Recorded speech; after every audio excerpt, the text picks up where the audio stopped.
ఈ సందర్భంగా మిత్రుడు సోదరుడు రంజిత్ రెడ్డి గారు నిన్న ఏదైతే ఉద్యమాలకు పుట్టినిల్లు పోరాటాలకు గొంతుకైన ఉస్మానియా యూనివర్సిటీలో ఏదైతే విద్యార్థులపై డిఎస్సి అభ్యర్థులపై వాళ్ళకు మద్దతుగా ఎవరైతే మన జర్నలిస్ట్ మిత్రులు పూర్తి స్థాయిలో మద్దతు కోసం కవరేజ్ చేస్తున్న సందర్భంలో విచక్షణ రహితంగా ఎవరైతే పోలీసులు వచ్చి అంత హేయమైన దాడిని చేయడం ఈరోజు విద్యార్థి నాయకులుగా టీఆర్ఎస్ పార్టీ విద్యార్థి నాయకులుగా కూడా తీవ్రంగా ఖండిస్తూ ఉన్నాం.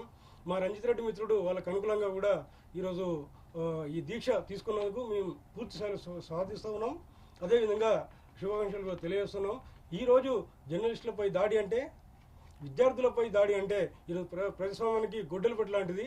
ఏదైతే మనము కొట్లాడి తెచ్చుకున్న తెలంగాణ రాష్ట్రంలో గత 10 సంవత్సరాలుగా ఈరోజు ఉస్మానియా యూనివర్సిటీ పరిధిలో ఎక్కడ కూడా బూట్ల చెప్పుడు లేదు, పోలీసులు లాఠీ చార్జీలు లేవు. ఈరోజు సరిగ్గా ఈ సమైక్యవాది తెలంగాణ ద్రోహి అని చెప్పాల్సిన అవసరం కూడా రేవంత్ రెడ్డి గారికి చెప్పాల్సిన అవసరం ఉన్నది. ఏదైతే నువ్వు సరిగ్గా 7 నెలలు కూడా అయితే లేదు, మళ్ళీ సమైకేంద్ర పాలనలో ఏదైతే ఉద్యమకారులపై విద్యార్థులపై ఉక్కు పాదం మోపి ఓ పక్క బాష్పాయి గోళాలు అవుతుంది, ఓ పక్క బుల్లెట్ గాయాలు అవుతుంది, ఓ పక్క లాటరీ ఛార్జీలు అవుతుంది. ఏ రకంగా నువ్వు ఆ రోజు సమైకేంద్ర పాలనలో జరిగిందో ఈరోజు మళ్ళీ సేమ్ రిపీట్ అవుతూ ఉంది. ఖబర్దార్ ఈ సందర్భంగా రేవంత్ రెడ్డి గారిని కూడా హెచ్చరిస్తా ఉన్నాం. విద్యార్థి నాయకులుగా విద్యార్థుల సమస్యల పట్ల ఈరోజు ఏం చేశారు అంటే డిఎస్సీ అభ్యర్థులు టెట్కు డిఎస్సీకి మధ్యలో మినిమం 45 డేస్ గ్యాప్ ఉండాలి. ఆ మాత్రం సంస్కారం లేదా? ఆ మాత్రం నిలవడానికి రేవంత్ రెడ్డి గారు మీరు తెలుసుకొని చూడాలి.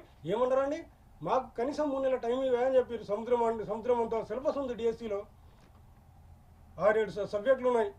ఎట్లా సాధ్యమవుతుంది? 45 డేస్లో మీకు సాధ్యమవుతుంది. 30 డేస్ టైం పెట్టినాను, ఎట్లా సాధ్యమవుతుందండి?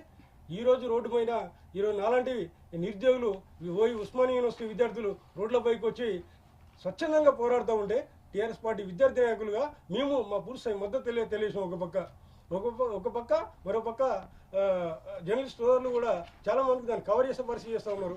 ఎవరిని అడ్డుపడితే ఎవరిని దొరికితే వాళ్ళని విచక్షణ విధానం కొడతా ఉన్నాం. కొట్టిస్తాం. మీ ప్రభుత్వంలో ఏం జరుగుతూ ఉంది? ఈరోజు పోలీస్ వ్యవస్థను మీరు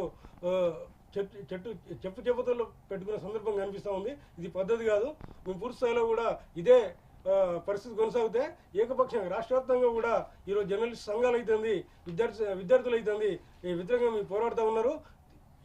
ఇదే స్ఫూర్తితోనే మేము పూర్తి స్థాయిలో మీకు వ్యతిరేకంగా పోరాడి మీకు గద్దెదించే వరకు కూడా తీసుకెళ్తామని చెప్పి టీఆర్ఎస్ పక్షాన